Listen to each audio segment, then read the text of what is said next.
with 2020 almost out of the way, and thank fuck for that, let's talk about some of the good stuff. I'm John Rentham with my top 15 favorite movies of 2020 with some honorable mentions. And I gotta admit, I was nervous after theaters shut down in mid-March, even though they did open up a number of months later. I didn't go watch anything else, so the last movie I saw in theaters was Bloodshot. Yeah, so that really didn't set me in the best mind of like, oh, there's gonna be a lot of really good stuff on Netflix, Hulu, Shudder, Disney Plus, Amazon Video. I was nervous that there wasn't going to be a lot of good content. Thankfully, I was proven wrong. There were a lot of movies that made me laugh, cry, just feel a range of emotions, and a lot of really good stuff I wouldn't have been able to dive into had I been just going to theaters. So it's a blessing in disguise, even though I do miss going to theaters. I also did review every single one of these movies, either in individual or double reviews on my Real Honest Movie Reviews playlist. And the top 15 least favorite movies of 2020 list will come up in a bit. So without further ado, let's talk about the honorable mentions. Bad Hair, it's a horror comedy with some nice biting social commentary about a killer weave. A bunch of killer weaves. And it's fucking hilarious. It's fucking great. It's goddamn great. Swallow, which was a great psychological thriller. Really, really good stuff focusing on a woman who has a condition that she doesn't understand. A Secret Love about a lesbian couple that keeps their love hidden for many years. Great documentary. Holiday, great romantic comedy on Netflix. 37 Seconds, also on Netflix. A great drama, family, really, really good stuff about a young woman that is trying to make the best of the condition she has and just live her life, proof that she can be, she can be perfectly normal. She can live her life.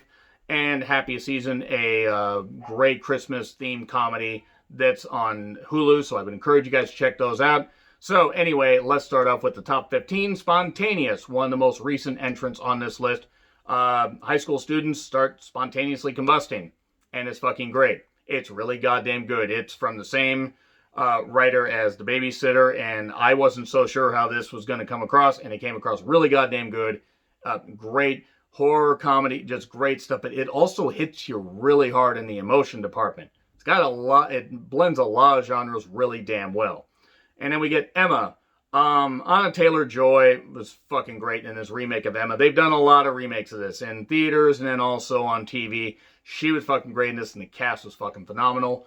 Color Out of Space. You want to watch Nicolas Cage in his craziest, yet, somehow most grounded role in a while?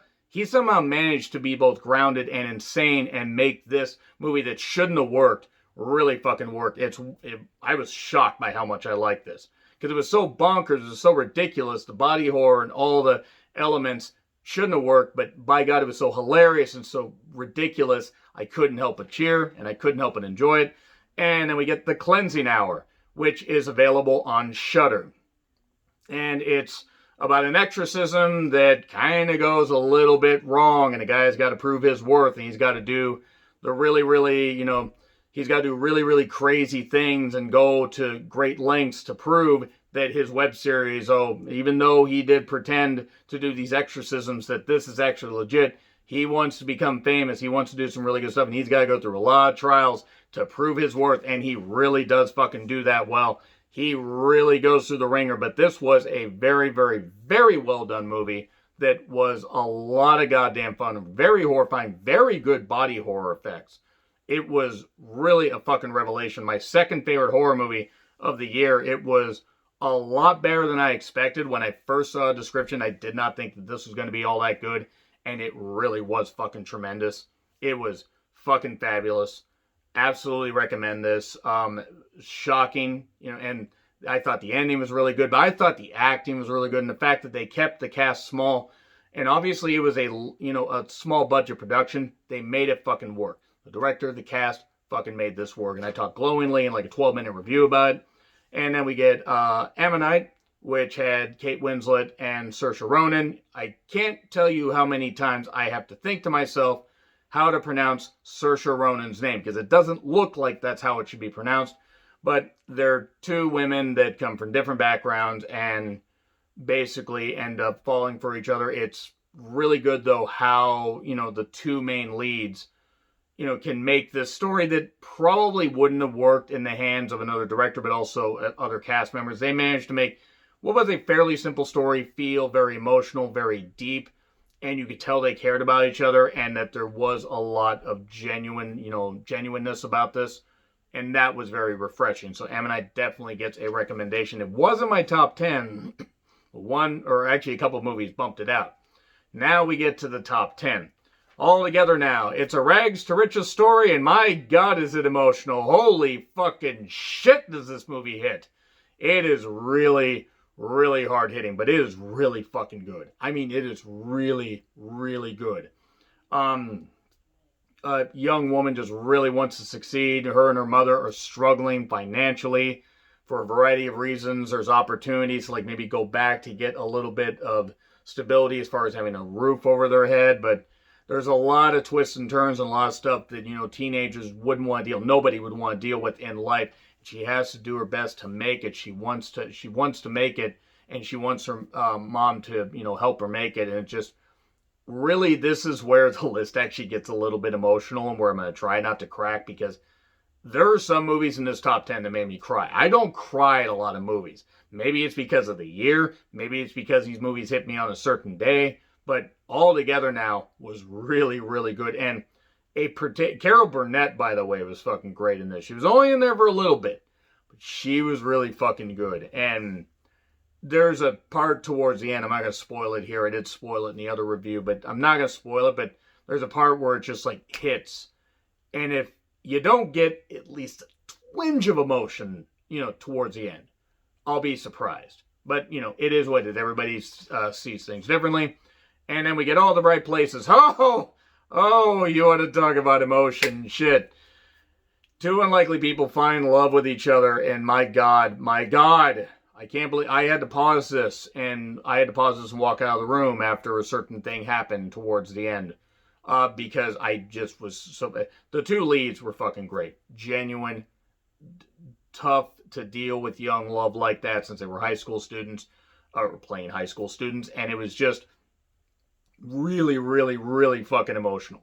That's really all I can say right there. But the genuine feeling of these two getting together, saving each other in different ways, so to speak.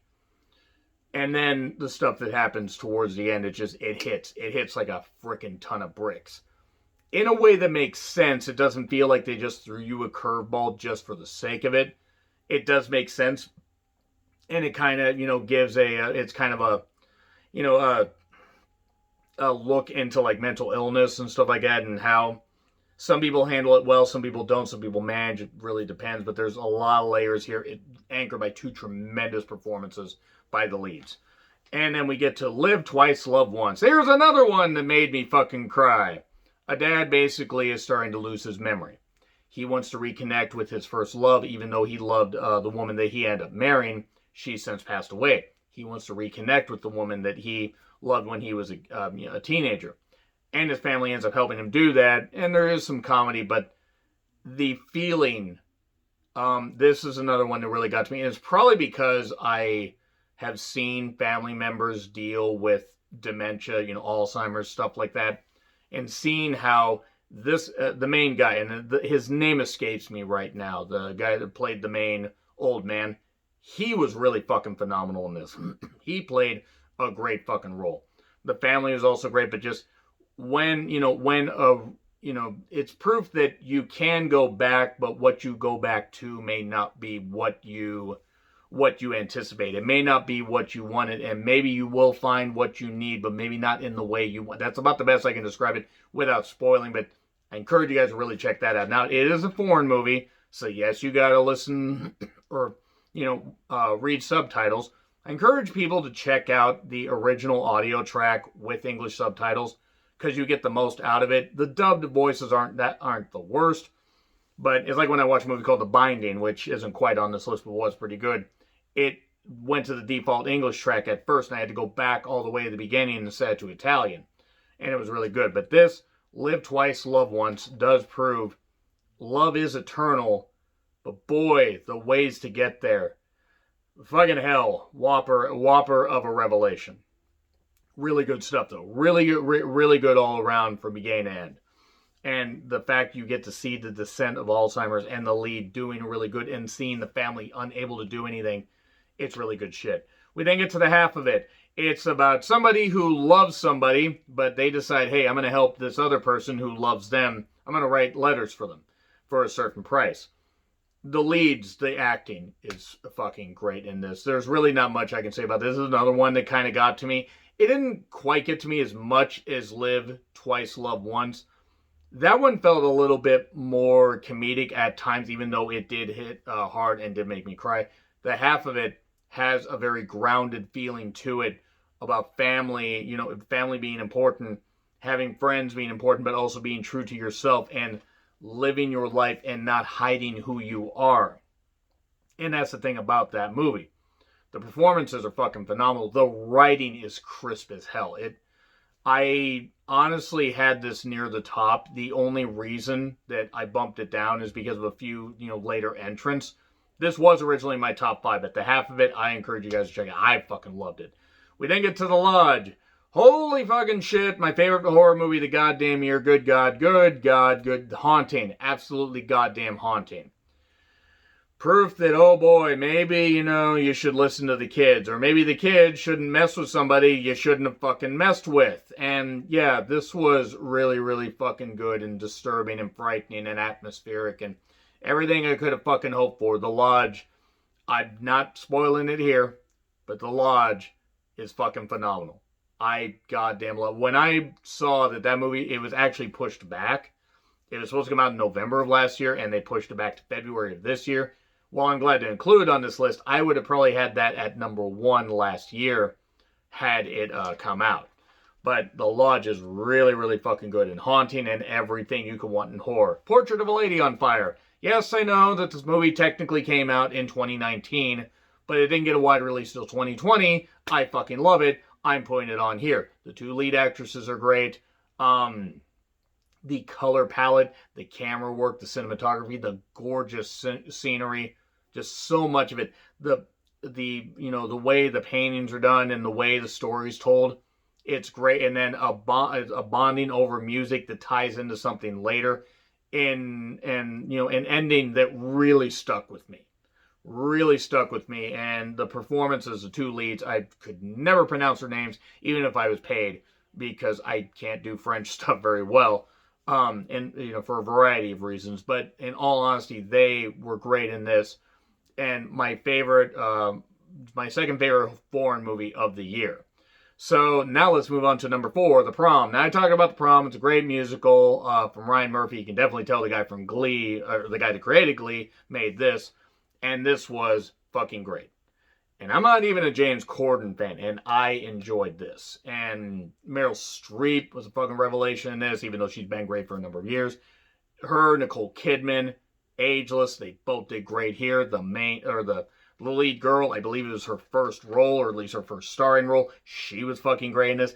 It's about being who you are, and it was told through great music. And I mean great music. This music was catchy. Second favorite musical of the year, even though you probably can guess which one I'm going to talk about. But The Prom is really goddamn energetic and really good, and is emotional. Didn't quite get to me like Live Twice, Love Once, but The Prom is really, really fucking good. A great cast and great energy, and yeah, it goes a while, but it doesn't fucking drag, and has really, really good shit about it. It has really good, themes, and the way they deal with them. It's really good stuff. And then we get to Soul. Now, I just reviewed Soul, so I'm not going to go into it too much, but one of Pixar's best. It's right up there with Up. Super emotional. Holy shit. Goddamn. I had to pause this one, and I had to stop because it was just fucking phenomenal. But yeah, Soul, Jamie Foxx, Tina Fey, so many of the great voices. It really, really good stuff. Now we move on to Hamilton at number 2. Yeah, my favorite musical of the year is actually it would have been my favorite movie had it not been for number 1. Obviously, that's how lists work. But yeah, Hamilton, the cast. The cast is great, the music. Everybody said enough shit about Hamilton as it is. Go fucking watch it. If you got a Disney Plus subscription and you haven't watched Hamilton, what are you doing? Please go watch it after you see what number 1 is. Number 1 is, that is. And number 1 is 18 Presents. Thanks, Netflix. Thanks, Italian film industry. Thanks, director Francesco Amato. Because now I'm going to have to make sure I zero in on any Netflix Italian movies. just in case they happen to, possess the most absorbing story and emotional story that I've seen in a film in quite some time. Now, I gotta say, as far as story, this is my number one, not because it's the most original movie, but it is the movie that most deserves to be watched. This fucking had me bawling during it, and I mean a lot. And I'm not gonna talk about it too much. I'll start doing it again. This is something I praised endlessly from the time it came out. I was blown away by it. The performances are great.